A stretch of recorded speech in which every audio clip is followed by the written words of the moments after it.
Hello guys and welcome to Skynomics academy. My name is Sunil Kumar Yadav और आज हम लोग एक नए चैप्टर को शुरू करने वाले हैं जिसका नाम है फाइनेंशियल मार्केट। अपने आप में एक बहुत बड़ा चैप्टर है। आगे चलकर अगर आप लोग ये इस फील्ड में अगर आप लोग पढ़ाई करोगे तो आपको देखने को मिलेगा इससे रिलेटेड एक पूरा किताब आप लोगों को पढ़नी पड़ेगी बीकॉम वगैरह के क्लास में या फिर आगे एमबीए वगैरह करोगे तो मतलब ये बहुत बड़ा अपने आप में ही इतना बड़ा टॉपिक है कि उसका कोई लिमिट नहीं है। और ये इसका एक तरीके से जो रूल्स एंड रेगुलेशंस हैं वो धीरे धीरे कर बढ़ता ही जा रहा है। ठीक है, तो बिजनेस स्टडीज का पार्ट है, बिजनेस का पार्ट है एक फाइनेंशियल मार्केट। आप जानते हैं फाइनेंशियल मार्केट वैसा मार्केट होता है जहां पर पैसों का लेन देन किया जाता है। जैसे अगर बोला जाए वेजिटेबल मार्केट तो वहां पर क्या किया जाता है, क्या खरीदा, सब्जी और फल जो है वो खरीदा और बेचा जा रहा है। सेम उसी तरीके से फाइनेंशियल मार्केट जहां पर फाइनेंस की सेल और परचेज हो रही है।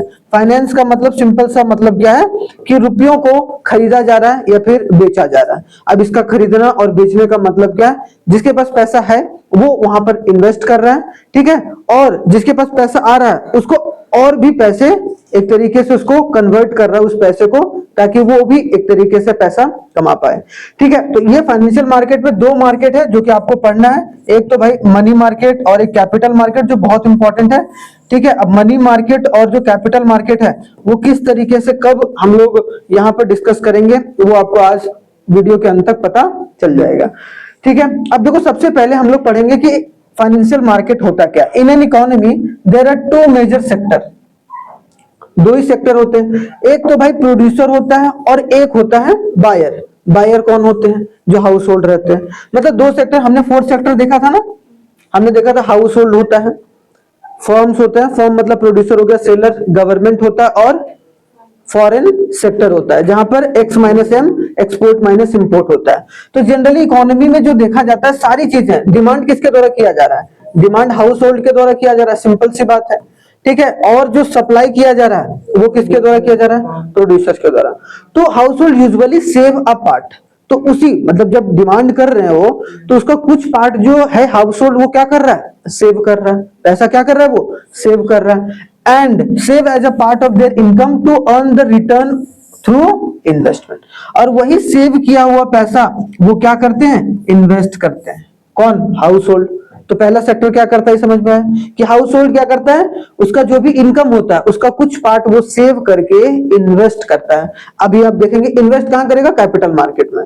ऑन द अदर हैंड अगर देखा जाए producers and the business firms are in the need of finance at all the times for conducting the business activity. और दूसरा कौन है भाई, जो बिजनेस है जिनको हमेशा पैसों का या फिर कैपिटल की जरूरत पड़ते रहती ताकि वो अपने बिजनेस को आगे ग्रो करता रहे। ठीक है, तो एक है कि पैसा सेव कर रहा है, दूसरा है प्रोड्यूसर जिसको पैसे चाहिए ही चाहिए ताकि वो अपने बिजनेस को ग्रो कर पाए। तो फाइनेंशियल मार्केट क्या है, या फिर हम लोग बैंक बोलेंगे। फाइनेंशियल मार्केट एक तरीके, बैंक भी is a part of financial market. Act as an intermediaries, वो क्या करते हैं, बीच में दलाल का काम करते हैं। मतलब intermediaries in the allocating functions and matching the demand and supply of fund. समझ में आ रहा है। तो डिमांड अगर एक्चुअल में कौन करता है, हाउस होल्ड, और सप्लाई कौन करता है, प्रोड्यूसर। लेकिन यहां उल्टा है, फाइनेंशियल मार्केट में पैसों का डिमांड कौन करता है, फाइनेंशियल मार्केट में डिमांड करता है कौन, जो प्रोड्यूसर्स रहते हैं या फिर जो बिजनेस पर्संस रहते हैं। आई बात समझ में। डिमांड भाई, डिमांड मतलब किनको पैसे की जरूरत है वहां पर, प्रोड्यूसर को ना। और सप्लाई पैसे का कौन करता है, जनता करती है। मतलब कौन हो गया, हाउस होल्ड अपनी पैसे को क्या करते हैं, सेव करते हैं बैंक में या फाइनेंशियल मार्केट में।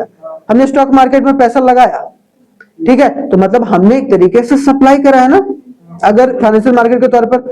और वहां पर डिमांड जो हो रहा है पैसों के रिलेटेड, फंड से रिलेटेड है। ठीक है, तो फंड की जो डिमांड की जा रही है किसके द्वारा की जा रही है, प्रोड्यूसर के द्वारा। ठीक है, तो ये बात समझ में क्लियर हो गई, यहां तक हो गया भाई।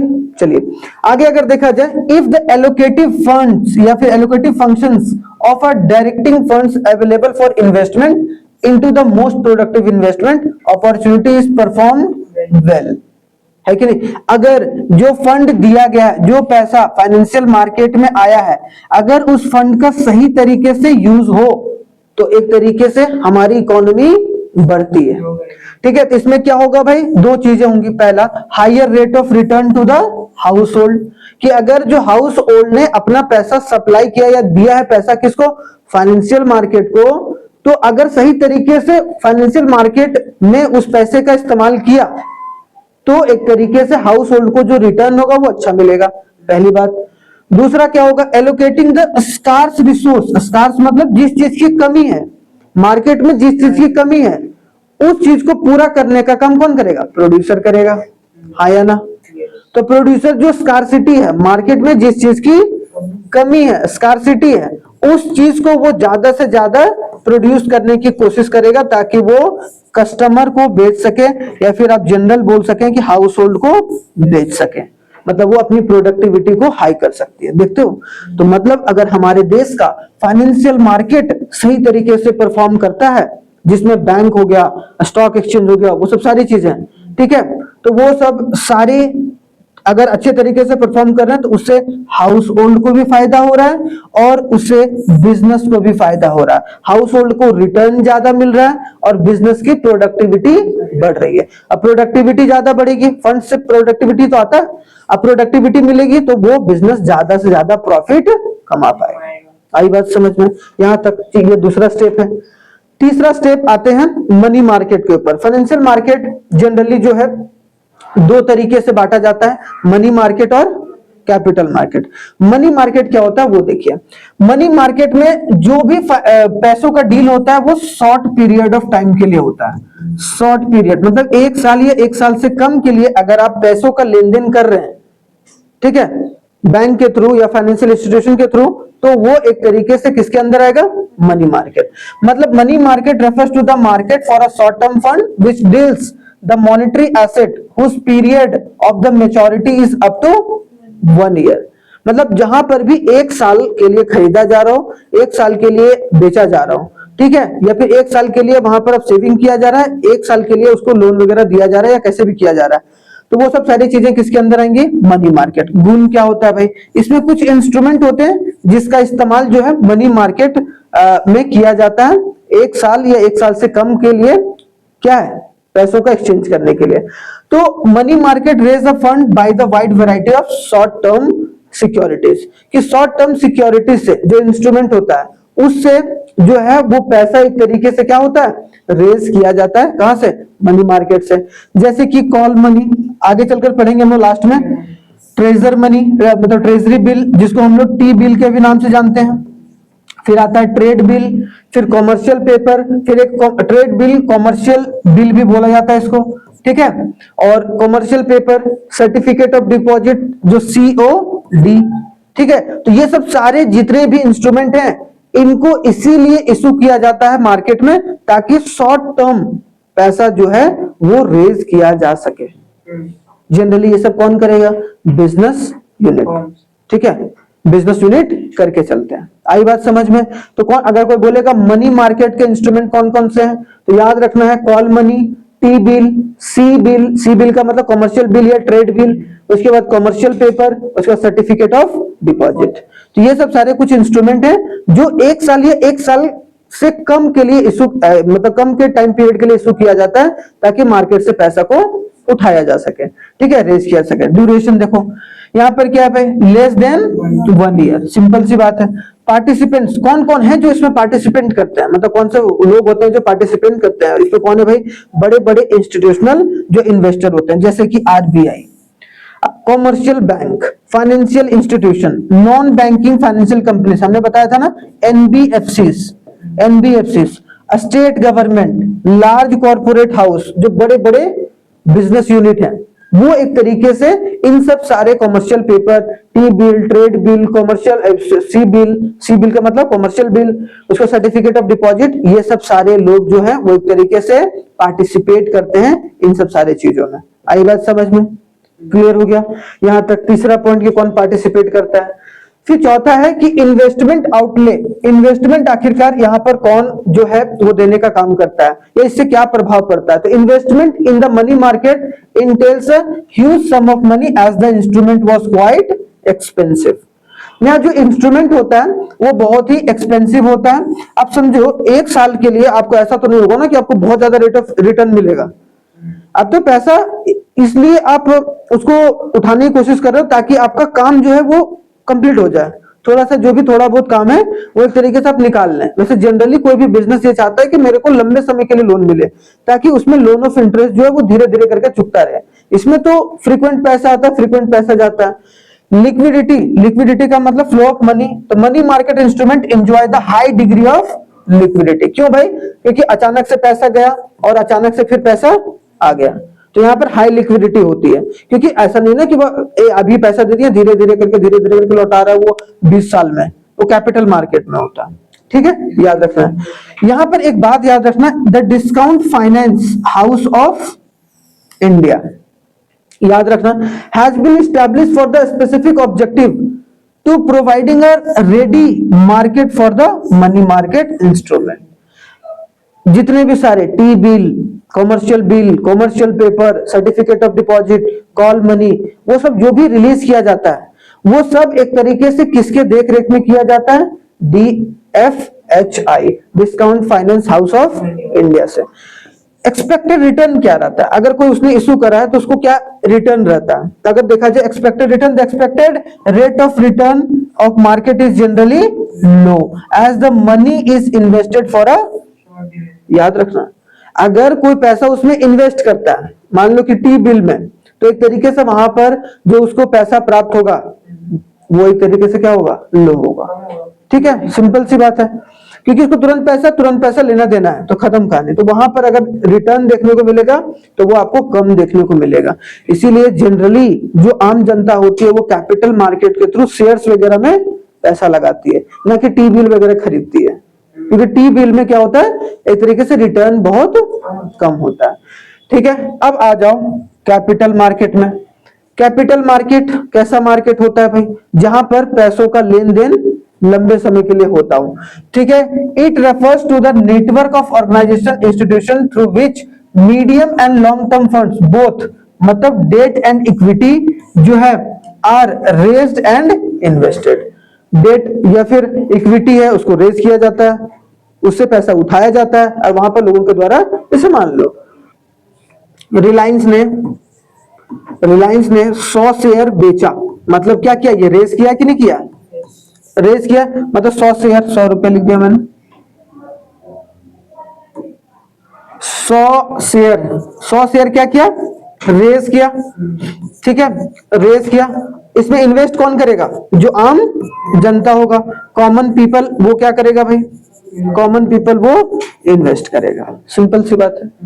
तो यहां पर क्या, लंबे समय के लिए जो है इक्विटी शेयर्स को खरीदा और बेचा जाता है। ठीक है, कहां पर? कैपिटल मार्केट में।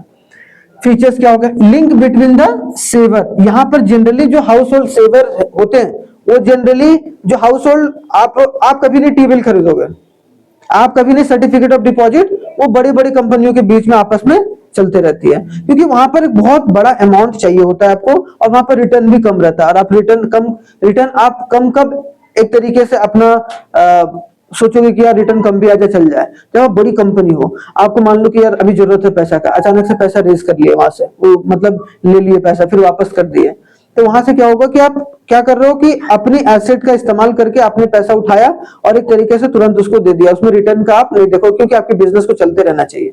लेकिन यहाँ पर जनरली जो होता है वो सेवर्स और जो इन्वेस्टमेंट अपॉर्चुनिटी दोनों देखने को मिलता है, क्योंकि सेवर कौन सेव कर रहा है भाई? कॉमन पीपल, और इन्वेस्ट एक तरीके से कंपनीज वगैरह अपने हिसाब से कर रहे हैं, जो भी पैसा वहां पर जा रहा है। Medium and long term fund, यहां पर जो भी होता है capital market is concerned with medium term and long term fund raise through the capital market are used for a long term financial needs such as machine. बड़े कोई मान लो कि किसी को 50 करोड़ की मशीन लानी है, तो वो एक तरीके से मान लो उसने शेयर्स को इशू कर दिया या फिर बैंक से पैसा लिया, लेकिन वो बड़े 20 साल के लिए 10 साल के लिए ले लिया।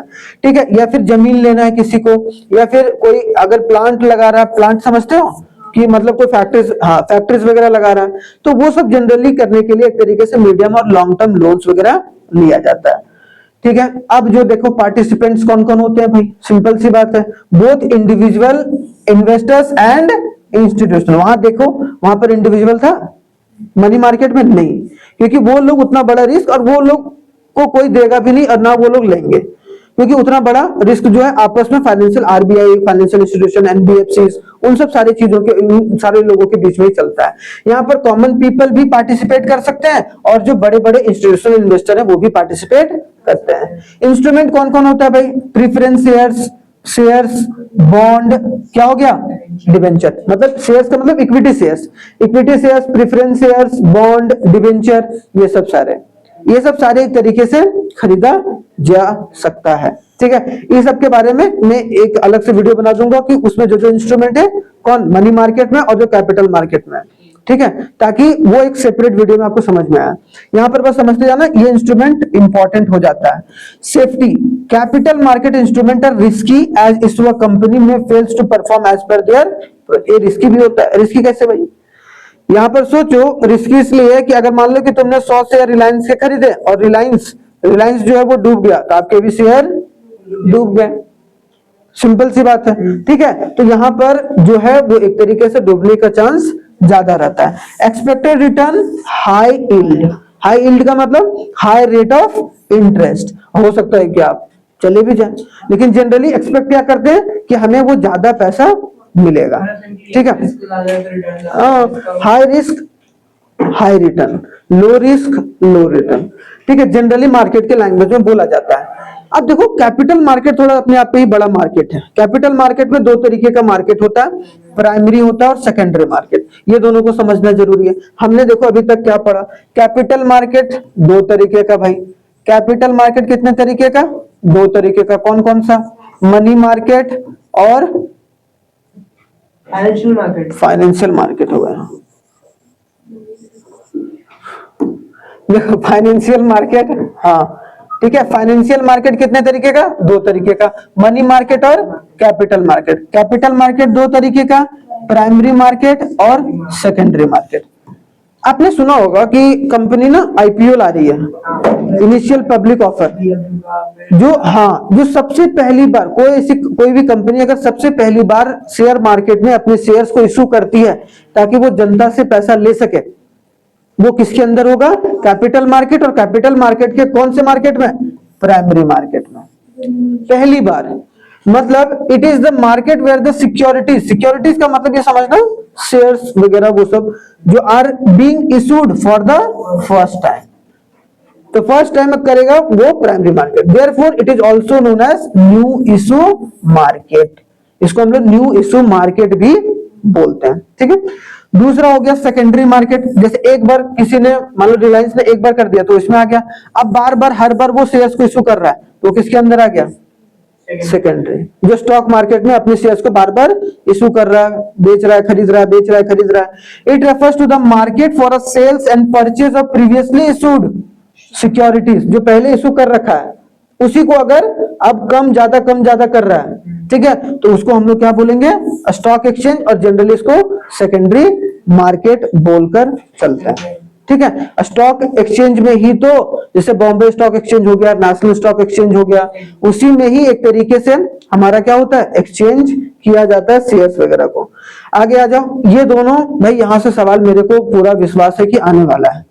ठीक है, तो डिफरेंस थोड़ा सा आपको पता होना चाहिए कि प्राइमरी मार्केट और सेकेंडरी मार्केट के बीच में डिफरेंस क्या है। और अगर कोई पूछे कि इन दोनों किससे रिलेटेड है भाई, बोलो कैपिटल मार्केट से। ठीक है, अब सबसे पहले देखो सिक्योरिटीज कौन कौन से ट्रेड किया जाता है? Sales by a new companies, और यहाँ पर एग्जिस्टिंग सिक्योरिटीज जो पहले से इशू कर रखे वही अपनी इक्विटी शेयर्स को खरीदते हैं और बेचते हैं।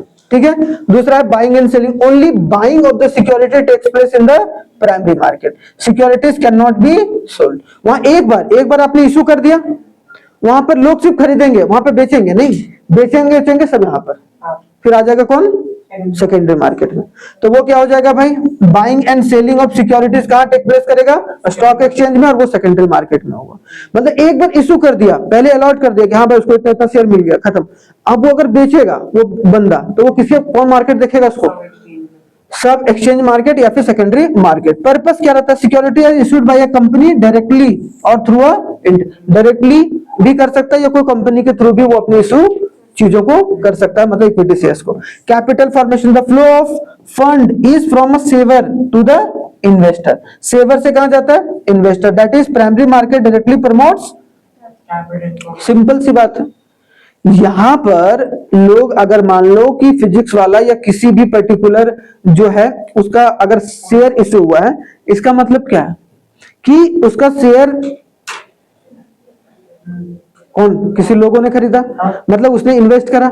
अब वो फिर इन्वेस्ट करके बार बार खरीद बेच रहा, तो वो कैपिटल मार्केट ही तो आएगा आफ्टर ऑल जाके। वो कैपिटल मार्केट में सेकेंडरी मार्केट में ही तो आएगा प्राइमरी मार्केट से, तो उसी के लिए काम करता है भाई। प्राइस डिटरमाइन कौन करता है? तो price of the security are determined by the management of the company.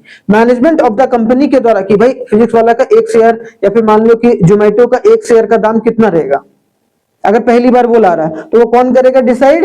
Management of the company. अब मान लो कि उस प्राइस पर कोई नहीं खरीद रहा, तो अपने आप ही कम करेगा वो। मान लो बोला भाई जोमेटो आज ला रहा है, मान लो आईपीओ, ठीक है, आज ला रहा मान लो, तो उसने बोला कि भाई एक शेयर जो रहेगा हमारा 70 रुपया का रहेगा। अब 70 रुपया पे को खरीद ही नहीं रहा, तो वो अपने आप ही शेयर जो है वो 60 रुपया कर देगा। 60 रुपये लोग खरीदने लगे, मतलब कंपनी के मैनेजमेंट ने वो डिसाइड करा।